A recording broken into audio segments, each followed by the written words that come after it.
Mi fe está como creciendo, leyendo las obras, los hechos del Espíritu Santo en personas comunes. Porque cada vez que estoy leyendo lo que Jesús y el Espíritu Santo hacían, yo sé que Jesús todavía hace hoy en día.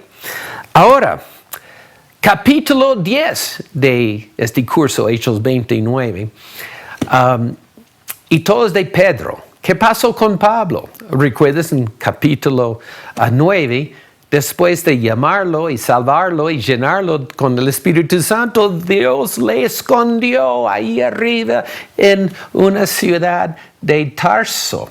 Hay una ciudad muy griega, muy comercial, donde Pablo estaba meditando en las Escrituras y conociendo más la cultura griega con los ojos nuevos del Espíritu. Pero ya él se desaparece del texto hasta el fin del capítulo 11.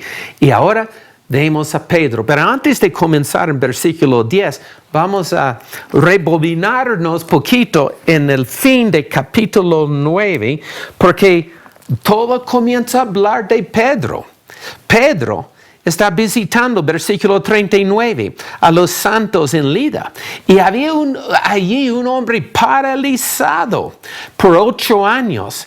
Y le dijo Pedro, Eneas, Jesucristo te sana. Bueno, esta no es una oración muy complicada. Jesucristo te sana. Y a veces con menos fe necesitamos oraciones más largas y con más fe oraciones como las oraciones de Jesús. Levántate y haz tu cama. Porque Él pidió que hiciera su cama. Porque Jesús primeramente está copiando como Jesús lo hizo. Y recobrar la cama es la forma de decir, no debes volver a caer en esta actitud de ser víctima. Arregla tu cama. No vuelva a esta mentalidad de ser víctima, porque ahora eres más que vencedor. Y el hombre paralítico enseguida se levantó. Y entonces había en Jope a los discípulos escuchando de los milagros que Dios hacía a través de Pedro. Tenía una persona, se llama Dorcas, era muy apreciada y amada, y ella había muerto. Entonces, a los discípulos llamaron a Pedro, en versículo 39, levantándose Pedro, fue con ellos, y cuando llegó, le llevaron a la sala, donde le rodearon todas las viudas llorando y mostrando las túnicas y los vestidos que Dorcas había hecho cuando estaba con ellas. Entonces, mira, ¿recuerdas? Pedro aprendió de Jesús. ¿Y recuerdas cuando la hija de Jairo había muerto? Jesús sacó toda la gente que no tenía fe, que estaba llorando.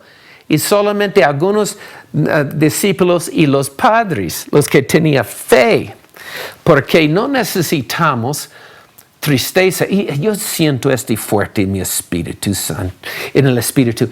Dios está diciéndote, no más las oraciones deben estar llenas de tristeza, clamando a Jesús así, oh Dios, ¿qué voy a hacer? Es tiempo de tener la fe. Y mira lo que Pedro hace, versículo 40. Sacando a todos, saca la incredulidad, saca la tristeza. Y Pedro se puso de rodillas y oró. Y volviéndose al cuerpo, dijo, Tabita, levántate. Y ella abrió los ojos. Y al ver a Pedro, se incorporó. Bueno, entonces, Pedro simplemente estaba moviéndose en la fe sencilla, no complicada. Y después en versículo 10 vamos a ver el testimonio de Pedro que cambió la dirección de la iglesia.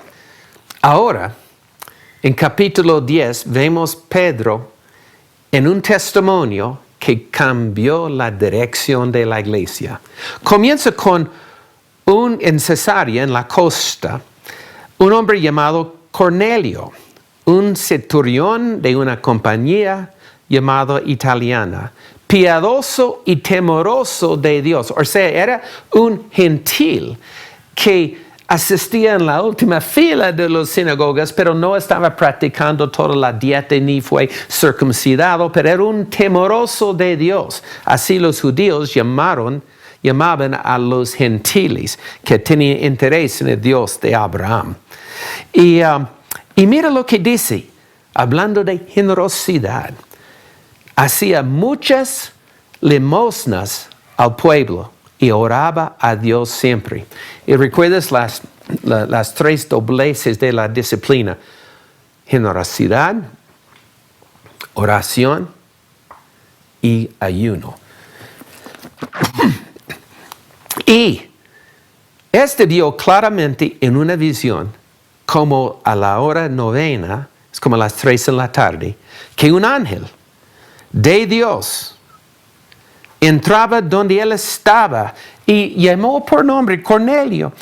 Y dice en versículo 4, tus oraciones y tus limosnas han subido para memoria delante de Dios.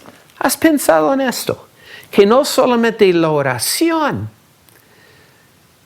sino también lo que estamos dando en diezmos y ofrendas y lo que estamos dando a los pobres, todo es recibido como una fragancia a Dios.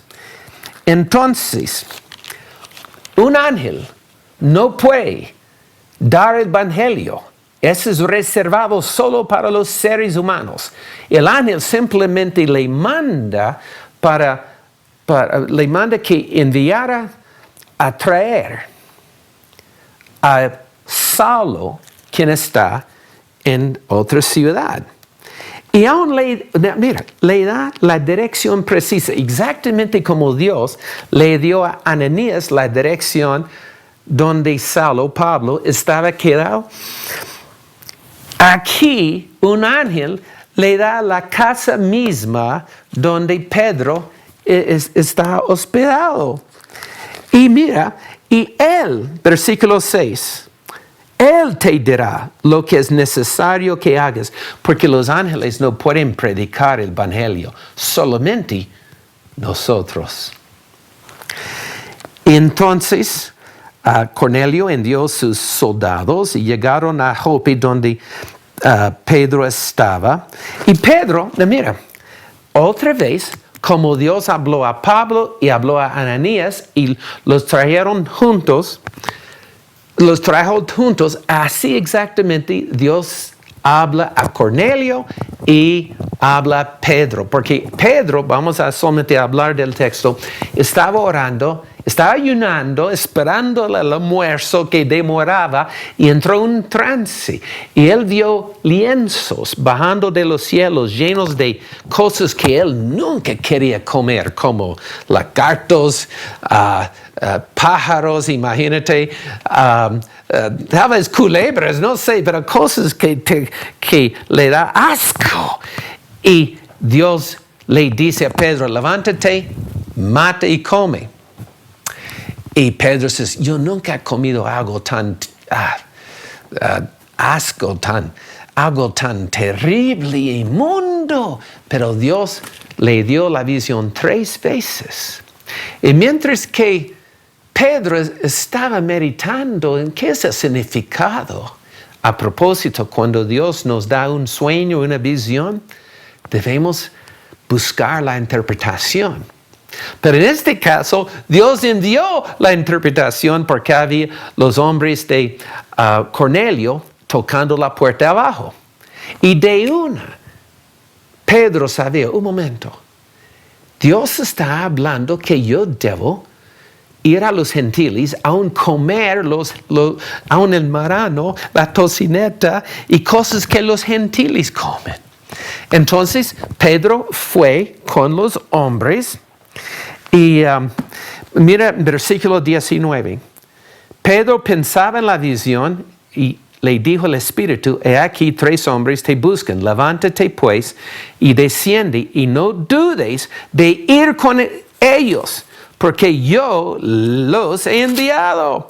Y vemos en adelante que él llega a la casa de Cornelio y Cornelio le expresa todo lo que un ángel le dijo y Pedro también le da su testimonio y en versículo 28 es como chistoso y Pedro les dijo y Cornelio, ojo, Cornelio había invitado toda la familia extendida y sabes, debemos tener una fe que no solamente alcance persona por persona, pero vamos a entrar en un tiempo cuando casa por casa, familia por familia, van a llegar a Jesús a la vez. Y Pedro les dijo a toda la familia, vosotros sabéis cuán abominable es para un varón judío juntarse o acercarse a un extranjero.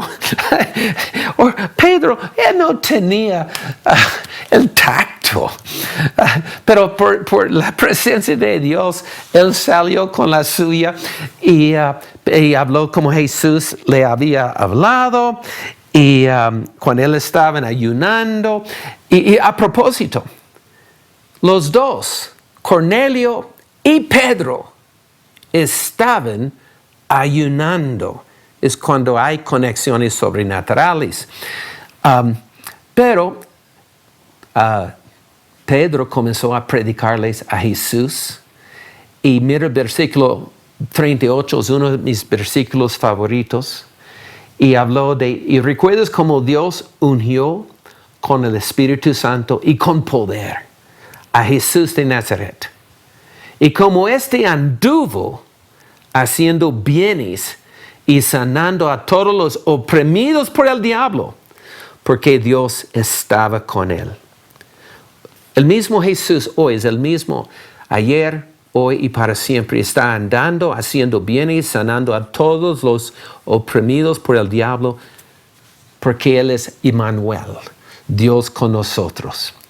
Y también Pedro termina dando testimonio de la resurrección de Jesús. Y antes que terminara, el Espíritu Santo cayó sobre toda la casa de Cornelio y todos hablaron en lenguas. Y tal vez Pedro pensó, no me dejaron terminar mi mensaje. Oh, que el Señor nos interrumpa más. Yo recuerdo un día yo estaba predicando y un amigo, un hombre, se llama Juancho, sintió la dirección del Espíritu Santo de levantarse y imponer las manos sobre otro señor en la silla de ruedas. Y el hombre se levantó. Por la primera vez en años. Y todos se dieron cuenta del milagro y comenzaron a aplaudir y interrumpieron mi prédica. O que Dios interrumpa más nuestras prédicas planeadas. Y es interesante que Pedro estaba dando testimonio a los gentiles. Y entonces él no quería recibirlos, pero por el testimonio mismo de Dios tuvo que aceptarlos. Pero terminamos hoy. No solamente él habló de la resurrección de Jesús. En Hechos capítulo 9, Pedro levantó un muerto, Dorcas. Simplemente recordando la forma sencilla como Jesús lo hacía. Yo fui a una conferencia, yo fui invitado a hablar en una conferencia de sanidad, pero en una tarde cuando no estaba enseñando, estaba en Minneapolis, Minnesota, había la opción de talleres. En un taller, en la sala central, había enseñanzas sobre sanar a los enfermos. En otro taller, en una sala pequeña, había el taller sobre cómo resucitar los muertos. Bueno, la sala de sanidad estaba llena de como 1,000 y pico personas, pero yo fui a la sala de cómo resucitar los muertos. Y solamente éramos como 7, 8 personas. Había un pastor de Kenia, África, quien había resucitado a 5 personas de la muerte. Y cuando termina, él dice, ahora voy a darte 3 pasos para resucitar a los muertos. Yo saqué mi lapicero y cuaderno, estaba listo para anotar los 3 pasos. Y él dijo, primer paso, encuentro un muerto. Ok, eso es fácil, me imagino, que encuentro un muerto. Número 2, dígale, levántate en el nombre de Jesús. Ok. Decirle, levántate en el nombre de Jesús. Tercer paso, cuando se levanten, dale algo de comer. Ok, porque vamos a complicarlo. El mismo Espíritu que resucitó a Jesús de la muerte está vivificándonos ahora. No vamos a limitar el Santo de Israel. Espíritu Santo, gracias por darnos poder de resucitar los muertos y los matrimonios muertos, relaciones muertas, ministerios muertos. En el nombre de Jesús recibimos la unción y el poder de Dios.